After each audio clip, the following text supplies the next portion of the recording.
ദൈവത്തിന്റെ അതിപരിശുദ്ധ നാമം വാഴ്ത്തപ്പെടുമാറാകട്ടെ. വീണ്ടും ഒരു നല്ല പ്രഭാതം കൂടെ കാണുവാനും ദൈവത്തെ മഹത്വപ്പെടുത്തുവാനും സ്തുതിക്കുവാനുള്ള മഹാഭാഗ്യം ദൈവം നമുക്ക് ഓരോരുത്തർക്കും നൽകി തന്നോർത്ത് ഞാൻ ദൈവത്തെ സ്തുതിക്കുന്നു, സ്തോത്രം ചെയ്യുകയാണ്. ഇന്ന് മോർണിംഗ് മനയുടെ ഹെഡിങ് ആയി ദൈവവുമായി ഒന്നായി എന്നാണ് അതിന്റെ ഹെഡിങ്. 2 കൊരിന്ത്യർ 5-ാം അധ്യായം അതിന്റെ 19-ാമത്തെ വാക്യം. ദൈവം ക്രിസ്തുവിൽ ലോകത്തെ തന്നോട് അനുരഞ്ജിപ്പിക്കുകയായിരുന്നു എന്നാണ് ഒരു വാക്യം. ഇപ്പോൾ ജപ്പാന് 2-ാം ലോക മഹായുദ്ധകാലത്ത് വളരെ കുറ്റകൃത്യങ്ങളൊക്കെയും ചെയ്ത ജപ്പാനിലെ ചക്രവർത്തി ഹിരോഹിത എന്ത് ചെയ്യണമെന്നതിനെ കുറിച്ച് വാഷിംഗ്ടണിൽ നിന്നും ജനറൽ ഡഗ്ലസ് മാക് ആർതർ എന്ന് നേരിട്ട സമ്മർദ്ദമാണിത്. അപ്പോൾ ആ ജപ്പാൻ നമുക്കറിയാം 2-ാം ലോക മഹായുദ്ധ കാലത്ത് തകർന്ന തരിപ്പണമായി അവിടെ ഒരു ശൂന്യതയുടെ അനുഭവത്തിലായിരുന്നു എന്ന് നമുക്ക് കാണുവാനായിട്ട് സാധിക്കുന്നുണ്ട്. അപ്പോൾ അവിടെ ജപ്പാന്റെ ചക്രവർത്തിയുമായിട്ട് വാഷിംഗ്ടണിലെ ജനറൽ ഒരു അനുരഞ്ജന ചർച്ചയിലേക്ക് കടന്നു വരുവാനും അവിടെ ഇടയായി തീർന്നു എന്ന് നമുക്ക് കാണുവാൻ സാധിക്കുന്നുണ്ട്. അപ്പോൾ പാടെ യുദ്ധത്തിൽ തകർന്നതായ ജപ്പാൻ രാജ്യത്തിന് ഒരു പുനർനിർമ്മാണം വിജയകരമാകുന്നുവെന്ന് ചരിത്രം സ്ഥിരീകരിക്കുകയാണ്. അപ്പോൾ അവർ പാടെ തകർന്നു പോയതായ അനുഭവത്തിൽ നിന്ന് ഇന്ന് ലോകത്ത് ജപ്പാൻ വളരെ ശക്തിയായിട്ട് വളർന്നതായിട്ട് നമുക്ക് കാണുവാനായിട്ട് സാധിക്കുന്നുണ്ട്. അപ്പോൾ അവരുടേതായ കഷ്ടപ്പാടുകള്, അവരുടെ പ്രയാസങ്ങള് എല്ലാം മുന്നിക്കണ്ട ഒരു ലക്ഷ്യത്തിന് വേണ്ടി അവർ പൊരുതി എന്ന് നമുക്ക് കാണുവാനായിട്ട് സാധിക്കുന്നുണ്ട്.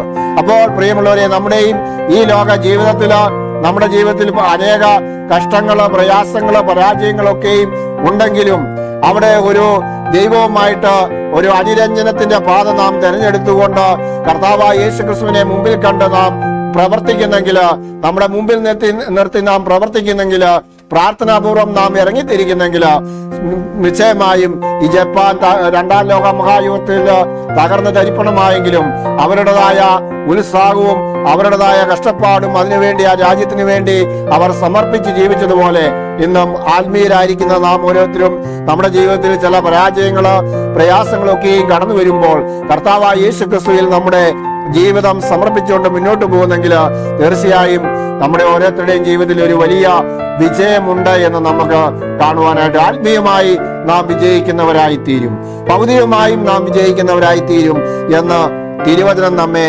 ഓർമ്മപ്പെടുത്തുകയാണ്. ആദാമും ഹവ്വായും പാപം ചെയ്തപ്പോൾ അവർക്ക് മരണം അനുഭവിക്കുവാൻ ദൈവത്തിന് എല്ലാ അവകാശവും ഉണ്ടായിരുന്നു. പകരം ലോകത്തെ തന്നോട് അനുരഞ്ജിപ്പിക്കുവാൻ അവൻ മുൻകൈ എടുത്തു എന്ന് കർത്താവ് ആദാമിൽ നിന്നും ഹവ്വായിൽ നിന്നും അകന്നുപോയില്ല.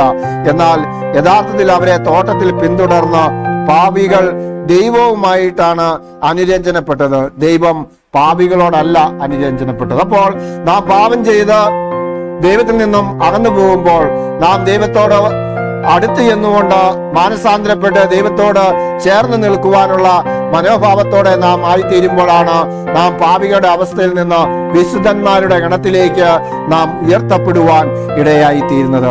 അതുകൊണ്ടാണ് ആളുകളെ ദൈവത്തിന് തിരികെ നയിക്കുവാനുള്ളതായ പദ്ധതി വന്നത് കർത്താവായ യേശുക്രിസ്തുവിലൂടെയാണ് വന്നത്. പാപികളായിരിക്കുമ്പോൾ തന്നെ നമുക്ക് അവന്റെ പുത്രനെ മരണത്താൽ ദൈവത്തോട് നിരപ്പ് വന്നു എങ്കിൽ നിരന്നശേഷം നാം അവന്റെ ജീവനാൽ എത്ര അധികമായി രക്ഷിക്കപ്പെടും. റോമർ 5:10 പ്രായശ്ചിത്തം അഥവാ പരിഹാരം എന്ന വാക്ക് കൂടിച്ചേർക്കുന്നു എന്ന് നമുക്ക് കാണുവാനായിട്ട്. അപ്പോൾ അകന്നുപോയ ബന്ധത്തിൽ നിന്നും അടുത്തു വരുന്നതായ ഒരു ബന്ധത്തിലേക്ക് അനുരഞ്ജനത്തെ നമുക്ക് കാണുവാനായിട്ട് സാധിക്കുന്നുണ്ട്. അപ്പോൾ ദൈവവുമായിട്ട് നാം അകന്നു നിൽക്കുന്നെങ്കിൽ, പാപം മുഖാന്തരം ദൈവത്തിലേക്ക് അടുക്കുവാൻ കഴിയാതെ നമ്മൾ ആയിരിക്കുന്നെങ്കിൽ ദൈവവുമായിട്ട് ഒരു അനുരഞ്ജനത്തിന്റെ വ്യവസ്ഥിതിയില് ദൈവത്തോട് പാപങ്ങളെയെല്ലാം ഏറ്റുപറഞ്ഞ് ഉപേക്ഷിച്ചുകൊണ്ട് നാം ദൈവത്തോട് പറ്റിച്ചേർന്ന് നിന്ന് പോകുന്നെങ്കിൽ നിശ്ചയമായും കർത്താവ് നമുക്ക് വേണ്ടി അവന്റെ മരണത്താൽ സ്ഥാപിച്ചതായ ആ ദിവ്യമായ സ്നേഹം അനുഭവിച്ചുകൊണ്ട് നിന്റെ പാപം എത്ര കടും ചുവപ്പാണെങ്കിലും അത് വെണ്മ പോലെ മായ്ക്കുവാൻ കർത്താവായ യേശുക്രിസ്തുവിന് കഴിയുമെന്നുള്ള ആ പൂർണ്ണ വിശ്വാസത്തോട് ഏതൊരു പാപിക്കും ദൈവത്തിന്റെ സന്നിധിയിലേക്ക് കടന്നു വരുവാനുള്ള അധികാരം സ്വർഗത്തിലെ ദൈവം നൽകി തന്നു എന്ന് നമുക്ക് കാണുവാനായിട്ട് സാധിക്കുന്നുണ്ട്. പ്രിയമുള്ളവരെ, തീർച്ചയായും ഈ ലോകത്തിന്റെ പാവങ്ങളെ ചുമക്കുന്ന ദൈവത്തിന്റെ കുഞ്ഞാട് അവൻ മരിക്കുവാൻ തക്ക നമുക്ക് വേണ്ടിയാണ് കാൽവരി ക്രൂശിൽ മരിച്ചത്. യോഹന്നാന്റെ സുവിശേഷം 1:29 പറയുകയാണ്. അപ്പോൾ ലോകത്തിന്റെ പാവങ്ങളെ മുഴുവൻ ചുമന്നുകൊണ്ട് കർത്താവായ യേശു ക്രിസ്തു കാൽവരി ക്രൂശിൽ മരിക്കുവാൻ തക്കവണ്ണം ഇടയായി തീർന്നു. അപ്പോൾ തീർച്ചയായിട്ടും നമുക്ക് വേണ്ടിയാണ് കർത്താവായ യേശു ക്രിസ്തു കാൽവരി ക്രൂശിൽ മരിച്ചത് എന്ന് നമ്മൾ ഹൃദയം കൊണ്ട് വിശ്വസിച്ചുകൊണ്ട് വായ് കൊണ്ട് ഏറ്റു പറഞ്ഞുകൊണ്ട് നാം രക്ഷിക്കപ്പെടുന്നതായ ആ നല്ല അനുഭവത്തില് ഓരോ വ്യക്തികളും ജീവിക്കുമ്പോൾ തീർച്ചയായും കർത്താവിന് വേണ്ടി നാം ഉയർത്തപ്പെട്ടവരായി, കർത്താവിന് വേണ്ടി ജീവിക്കുന്നവരായി തീരുവാൻ സ്വർഗം ഇന്ന് നമ്മളെ കുറിച്ച് ആഗ്രഹിക്കുകയാണ്. അങ്ങനെ യേശു ഒരിക്കലായി പ്രായശ്ചിത്തം നമുക്ക് വേണ്ടി പാവങ്ങളെ വഹിച്ചുകൊണ്ട് മാത്രമല്ല, നമ്മെ ക്രിസ്തുവിന്റെ പുതുക്കത്താൽ അന്തരംഗത്തിൽ നമ്മെ രൂപാന്തരപ്പെടുത്തിയെടുക്കുവാൻ ഉള്ള വലിയ ഒരു അനുരഞ്ജനമാണ് നമുക്ക് നൽകി തന്നത്. അങ്ങനെ ആ ശിക്ഷാവധിയിൽ നിന്നും നമ്മെ രക്ഷിച്ചെടുക്കുവാൻ തക്കവണ്ണം കർത്താവ് നമ്മുടെ പാവങ്ങളെ ചുമന്നുകൊണ്ട് കാൽവരി ക്രൂശിൽ ആയി എന്ന് നമുക്ക് കാണുവാനായിട്ട് സാധിക്കുന്നു. അതുകൊണ്ടാണ് 2 കൊരിന്ത്യർ 5:17 പറയുന്നത്, ഒരുത്തൻ ക്രിസ്തുവിലായാൽ അവൻ പുതിയ സൃഷ്ടിയാകുന്നു, പഴയത് കഴിഞ്ഞുപോയി, ഇതാ അവൻ പുതിയതായി തീർന്നിരിക്കുന്നു. സ്തോത്രം. അപ്പോൾ തീർച്ചയായും ഇന്നത്തെ പ്രഭാതത്തില് കർത്താവായ യേശു ക്രിസ്തു നമ്മളെ കുറിച്ച് ആഗ്രഹിക്കുന്നത്, ഒരുത്തൻ ക്രിസ്തുവിലായാൽ അവൻ പുതിയ സൃഷ്ടിയാണ്. അപ്പോൾ നാൾ തോറും പുതിയ സൃഷ്ടിയായിക്കൊണ്ട് ഒരു പുതിയ ജീവിതത്തില് തീരുമാനം എടുത്തുകൊണ്ട് നാൾക്ക് നാൾ നാം മുതുക്കം പ്രാപിച്ചവരായി ദൈവത്തിന്റെ സന്നിധിയിലായിരിക്കുന്നെങ്കിൽ പ്രിയമുള്ളവരെ, സ്വർഗം ഒരിക്കലും നമ്മളെ കൈവിട്ട് കളയത്തില്ല.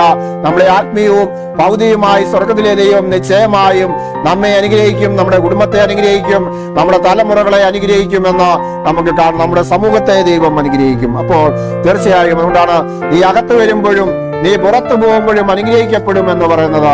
ആ വ്യക്തിയെ പ്രകാരമുള്ളവനായിരിക്കണം. അവൻ ക്രിസ്തുവിൽ ഒരു പുതിയ സൃഷ്ടിയുടെ അനുഭവത്തിൽ ജീവിക്കുന്നവനായി തീരണം. അങ്ങനെ അനുഗ്രഹിക്കപ്പെടുന്ന വ്യക്തിയായി തീരുവാൻ തക്കവണ്ണം സ്വർഗത്തിലെ ദൈവം നമ്മളെ ഇത്രത്തോളം അനുഗ്രഹിച്ചല്ലോ. അതുകൊണ്ട് ഇന്ന് ഈ പ്രഭാതത്തിൽ പുതിയ തീരുമാനം എടുത്തുകൊണ്ട് പുതിയ സൃഷ്ടിയായി തീർന്നുകൊണ്ട് ജീവിപ്പാൻ സ്വർഗം ഈ തീരുമാനത്താൽ നമ്മെ ഓരോരുത്തരെയും അനുഗ്രഹിക്കുമാറാകട്ടെ. ആമേൻ. നമുക്ക് പ്രാർത്ഥിക്കാം. സ്തോത്രം, സ്തോത്രം. കരുണാസമ്പന്നായ ഞങ്ങളുടെ സ്വർഗീയ നല്ല പിതാവേ, ഈ നല്ല സമയത്തിനായി നിങ്ങൾ സ്തുതിക്കുന്നു, സ്തോത്രം ചെയ്യുന്നു. ഇന്ന് അടിയങ്ങളെ കേൾപ്പിച്ച തിരുവചനത്തിനായി സ്തോത്രം. കേട്ടുകൊണ്ടിരിക്കുന്ന എല്ലാ പ്രിയപ്പെട്ടവർക്കായി സ്തോത്രം ചെയ്യുന്നു. കർത്താവേ, സകല ബുദ്ധിയും കവിയുന്ന ദൈവിക സമാധാനം അവരുടെ പ്രിയപ്പെട്ട ഓരോരുത്തരുടെയും ഹൃദയത്തിൽ കൊടുത്ത് അവരെ ആശ്വസിപ്പിക്കണമെന്ന് പ്രാർത്ഥിക്കുകയാണ്. രോഗത്താലോ ക്ഷീണത്താലോ പ്രയാസത്താലോ കടഭാരത്താലോ അനേക പ്രയാസങ്ങളിലായിരിക്കുന്ന അനേകരുണ്ട്. അവർക്കൊക്കെയും പൂർണ്ണമായി വിടുതലും ആശ്വാസം കൊടുത്ത് എന്റെ സ്വർഗത്തിലെ ദൈവം പ്രിയപ്പെട്ടവരെ അനുഗ്രഹിക്കണമെന്ന് പ്രാർത്ഥിക്കുന്നു. അടിയങ്ങൾക്ക് വേണ്ടി ജീവൻ വെച്ച യേശു ക്രിസ്തുവിന്റെ നാമത്തിൽ തന്നെ ആമേൻ. ഇന്ന് തിരുവചനം കേട്ട എല്ലാ പ്രിയപ്പെട്ടവരെയും എന്റെ സ്വർഗത്തിലെ ദൈവം ധാരാളമായിട്ട് അനുഗ്രഹിക്കുമാറാകട്ടെ. ആമേൻ.